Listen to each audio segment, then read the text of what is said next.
भगवान शिव पर जल चढ़ाने की परंपरा कई धार्मिक और पौराणिक कारणों से जुड़ी हुई है।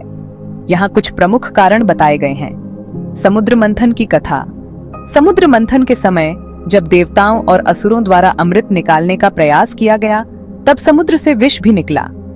इस विष को कोई संभाल नहीं पा रहा था, जिससे सभी देवता और प्राणी घबराए हुए थे। तब भगवान शिव ने संसार की रक्षा के लिए वह विष पी लिया। हालांकि उन्होंने उसे अपने कंठ में ही रोक लिया, जिससे उनका कंठ नीला हो गया और उन्हें नीलकंठ कहा जाने लगा।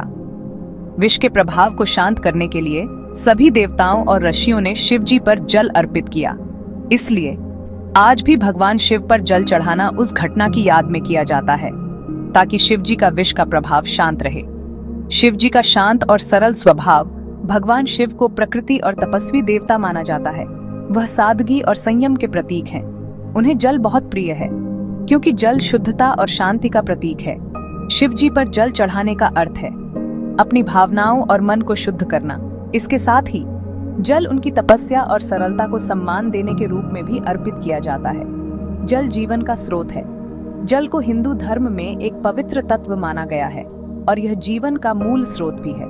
जल चढ़ाने से हम भगवान शिव को जीवनदायी तत्व अर्पित करते हैं, जिससे यह संदेश मिलता है कि हमें अपने जीवन का आधार शिव जी के चरणों में अर्पित करना चाहिए और उनसे आशीर्वाद प्राप्त करना चाहिए। शिवलिंग को ठंडक देने का प्रतीक।